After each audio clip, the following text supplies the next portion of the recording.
Hi people, welcome to the new fucking podcast, you get me? This one here is going to be interesting. It's called the Real Life Podcast. Why am I calling it that? It's because I feel like myself and Daniil, you get me? He's not really a camera kind of guy, you get me? He's new to this, but yeah, it's the Real Life Podcast because I feel like we're really different, but we've both been through real life stuff and I feel like it was important we can bring it here to discuss it. So we'll be regularly talking about personal life experiences and also we'll be talking about like actuality, what's really going on in the world and try to relate it to us. But yeah, so Daniil. Hello. You get me? So yeah, would you like to introduce yourself? My name is Daniil. I'm 24 and I referee grassroots football teams. So yeah, today we're gonna talk about grassroots football first, and like his refereeing experience, because I feel like obviously like grassroots football today is no longer like the old Sunday league. Today grassroots, we've got a lot of passionate teams. We've got a lot of teams who are trying to basically become YouTube teams. But yeah, so Daniil here is a new referee, innit? Like he hasn't ref for that long, hasn't got that much experience. Thank you. What, ref for how many seasons?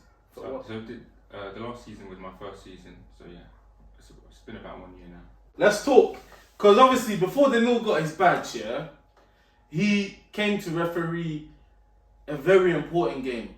Like myself and a few of my friends, we used to run a team called South Warriors. So, yeah, we had a cup game where it was a very important game. We played a team called Duke of Clarence. So they couldn't find a referee, and I knew Daniil wanted to be a ref, but bear in mind, at the time, I'd never seen him ref before. So I didn't know whether it was good or it was shit. You get it? But from this knowledge, I felt like he might be a good referee anyways. So yeah. So obviously I told Duke of Clarence, I know a ref. He's not a qualified ref yet, but he is due to do his his qualifications for it, innit? So are you guys okay with it? They were like, yeah, it's fine, because the FA haven't given us a ref for the FA Sunday game. So they were cool with it. Would you like to let us know how you felt your first experience at Sunday football level felt? Well, look, it was very nerve-wracking at first. First of all, I told you that I was a bit nervous going into the game because obviously it's my first game. It's men's football. It's very competitive, but yeah, I thought it went okay. I made a couple of basic errors, but it's a learning curve. I think I made a bit of a mistake with the time. The game went on a bit longer than it should have, but yeah, overall it went. I think it went okay. I wasn't a qualified ref at the time, so I thought it went alright. The way I looked at it was, obviously I knew he wasn't a qualified ref. His first Sunday League game, FA Sunday League, you get me, which is the FA Cup of Sunday League football. This guy gave 3 penalties away, which I won't say it was a howler, because the howler was the third one, because I clearly explained to him, look, the linesmen at Sunday League, are only there to flag for offside. They cannot influence your decisions with free kicks or penalties, because the people who do the offside at Sunday level are normally people from each other's teams. So obviously they're not going to be honest. That's why you're supposed to, if you're given a penalty or free kick, you have to go. But the thing is, I told him this, but for some reason, he, like he said, he was confident it was a penalty, but this guy decided to retract it after speaking to the other team, basically, because that's not really a linesman. But that was his first howler. The second howler, though, Daniil ref the game, and after 20 minutes, was telling us that the game's almost done. Yeah, so obviously I had a stopwatch. It was just a basic stopwatch that you use for like running, and essentially I've started the clock, and then when the ball's gone out of play, I've stopped the clock, and then I've forgotten to restart it. So of course, I have team officials asking me, how long's left, and I'm saying, 20 minutes, 30 minutes. I was just making it up. I was just bluffing it. It was shocking, to be fair, but it's a learning curve. Now when I referee, since I got qualified, I use 2 watches just to make sure I don't make the same error. So yeah, what do you generally think about referees though at grassroots football? It's just a good way to stay fit, and it's just a good way to get involved in football if you're not the best of footballers. What are you saying? So referees that ref most times are the guys that can't kick ball. Well, I'm assuming so, yeah. I mean, it depends, of course. Not all of them. Not all of them. Some people. It's like you're basically trying to say it's like feds, like people that get bullied in school, would become would have authority over. If you want to put it that way, but you know. Do you feel like the level of refereeing, anyways, at Grassroots is good? Do you think the performances of the referees is good? I mean, overall, no. I think if you look at, you know, even at the most elite level, you know, in you know, for example, the Premier League, you know, the officials are I think it's fair to say, just not up to standard. And you know, I think the fact that Mike Riley from the PGMOL has stepped down, it kind of shows that you know, that there needs to be a bit of a change, a culture change through refereeing from professional to grassroots level. So in other words, the referees are shocking at grassroots level then? Yes, I mean, of course you're going to get some good referees, but look, every referee has a bad game. You know, referees make mistakes, and unfortunately, referees are remembered for making mistakes, but footballers are not remembered for missing. You know, for example, an open goal. You know, people. They are, bro. Well, I mean, they are. Trust me. In terms of like the press, you know, referees get a lot of abuse. You know, referees get a lot of abuse, whereas footballers, if they miss an open goal, you know, they wouldn't necessarily get a lot of abuse. It would just be forgotten. Nah, I don't think so. It's forgotten a lot quicker than you know, if a referee makes a howler with an offside. Not really. It could be a game changing decision. You know? Yeah, if it's like a title decider or whatever, yeah. But like, you know, it's like, bro, refs make mistakes every week. Like, the refs at the top level, like your idol Mike Dean, yeah. Say my idol. Like that guy has been, you know, consistently shit for a good amount of years, but he's recognised as one of the top referees in this country. Well, I mean, the stats kind of go against what you're saying. What stats? So I spoke to a level 3 referee, and he told me that, you know, Mike Dean's stats show that he is one of the best officials. A lot of people don't like his style of refereeing because they say it's very pedantic. For example, giving players yellow cards for scoring an FA Cup winner, but you know, unfortunately, taking off your shirt but for a celebration is a yellow card offence. It's a yellow card offence. Yeah, but it's not just for that, bro. Like that's what I said. See, that's what I mean. We're living in a world, because he's speaking from a referee's point of view, yeah. So I can speak from a player because I played football for majority of my life, yeah. Like, and I feel like today, whether it's footballing stuff or refereeing, people keep referring to stats. My guy, the most important thing for me is the eye test. Like, you can tell me Mike Dean statistically is great, but my guy, I've watched so many games where my eye shows me this ref does not know what he's doing. This is a ref who's kind of obviously trying to show he's got a lot of authority over others. Like, wants to make it all about himself. He is a bit of a showman, to be fair. Like, and that's not what he's getting paid to do. No, look, I don't necessarily think that he's the best of referees, but you know, as I said before, your idol, bro. The referees in the UK in the Premier League are not the best, and I think over the next few years we're gonna see a change. But I don't think so, man. Because like, for me personally, if we're talking about grassroots football, yeah. So me and my guys were running a team, yeah, for 2 years. South Warriors FC. Yeah. Right. You refed a few of the games, and the fact that I spent 2 seasons, yeah, where I'm running a team, and at the back of my mind, I could only think of 2 referees that were good in 2 years. You have to remember that sometimes a lot of these referees are joining. They're not joining to take it serious. They're just joining to fill a gap, you know, because there's a referee shortage. Some just want to stay fit. Some just want to get an extra 40 quid every weekend, you know. So yeah, but that's the whole point. My point. It doesn't matter whether you want to do it to be fit or not. The reality is your job is to be refereeing a game. Like, it's your job to be honest and give decisions that are real. And referees get judged. They get marked every game. So you know, if there's any sort of like inconsistencies, and I'm sure that the referee secretary of that particular league will look at the stats.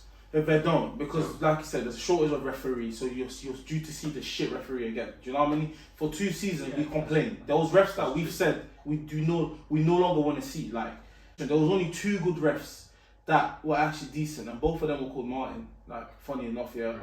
But the rest of them were just shit. And again, Sunday League is not really like the Sunday League of 10 years ago. Like I said, this Sunday League, people now are coming there with a plan and an idea. Yeah, they're trying to have a successful team, YouTube team. Some are even like hoping to one day get into a semi-pro level. Of course, yeah. So when you have referees who are getting paid, it's not like they're just turning up. It's not like you know what I'm saying, the community refs that they just come there and just help out.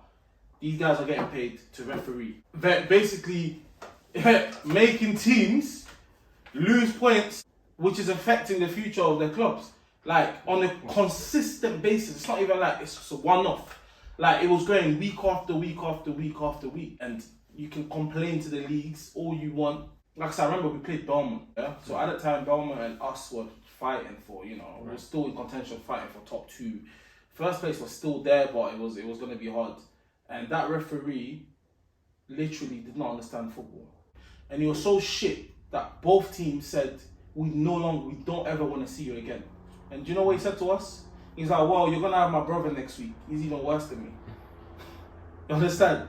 This is the kind of referees you have to deal with at Sunday League level. I mean, look, it's all well and good talking about, you know, we have shocking referees in this country, but I think it's important to remember that, you know, being a referee it's not an easy job, you know, and I think if a lot of people took the shoes of a referee, you know, they'd be able to sort of say, look, in hindsight, mate, it's not difficult, it's not easy, sorry, but yeah. But if you're shit, why are you doing it? Yeah, but I mean, it's just like the footballer will take it. You have to understand.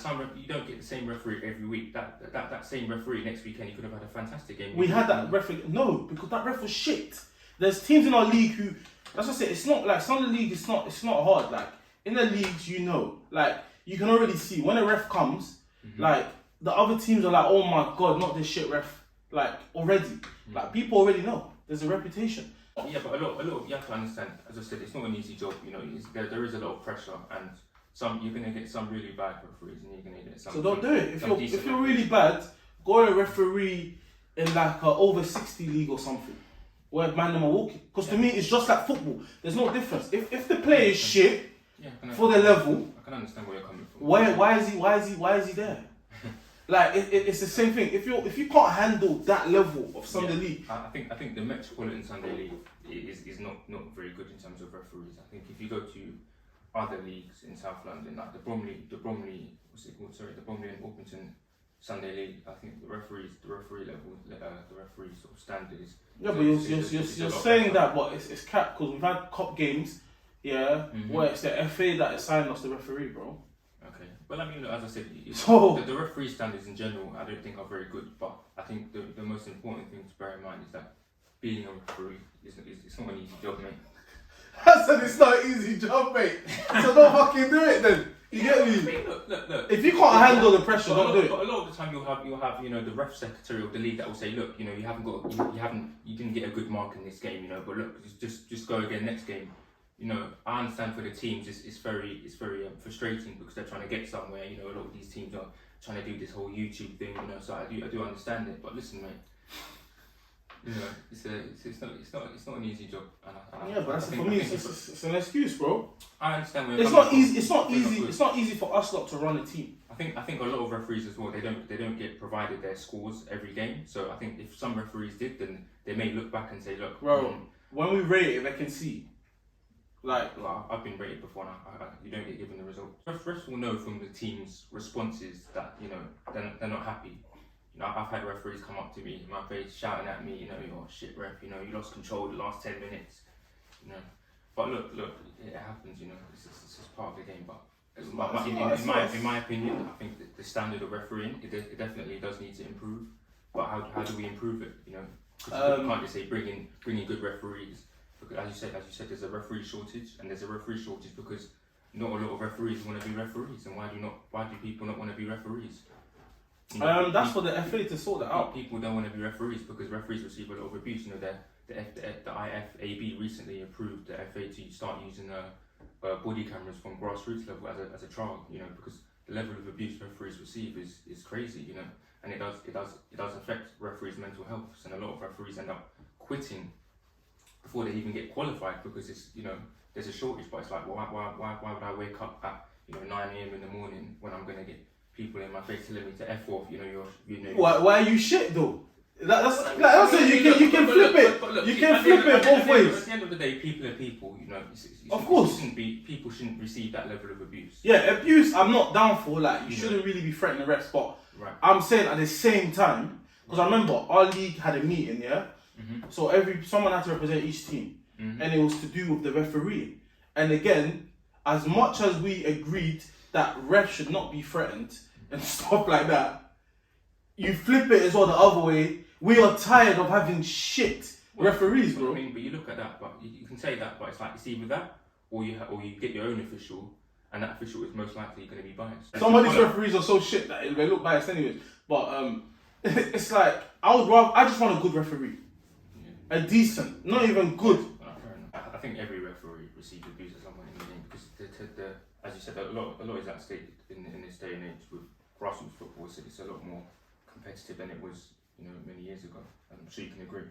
Yeah, it is. That's what I'm saying. But this is why, at the end of the day, literally every game I've refereed, even in a Christian league, I thought it would be less sort of severe in terms of the level of abuse. But I still get the same level of treatment.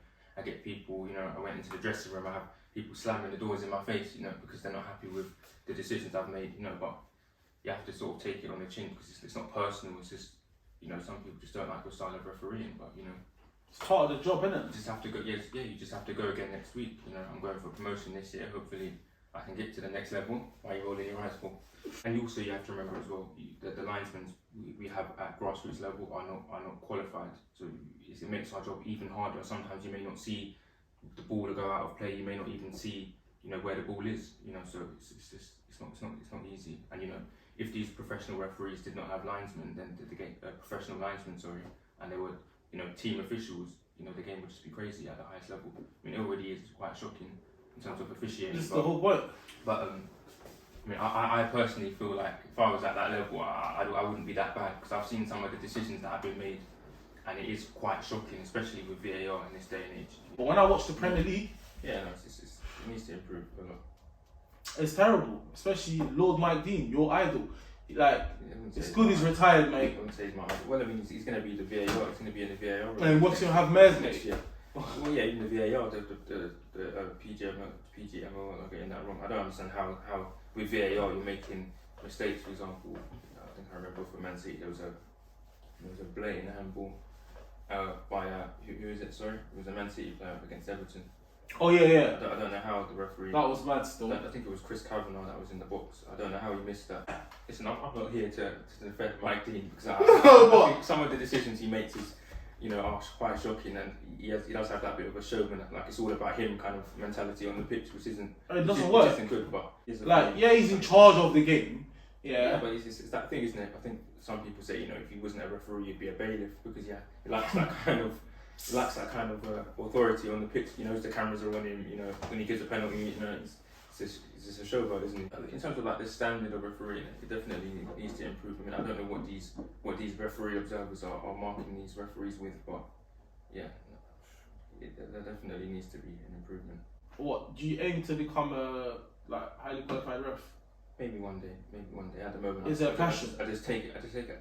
I wouldn't say it's a passion, I just take it as it comes, year by year I'll try to get promoted, but maybe if I get to, level 4, level 3, I may decide, look, it's not for me, it's too much pressure, but I think in a couple of years I'll know a bit more whether it's for me or not. People, obviously this is our first episode of Real Life Podcast with JP and Daniil.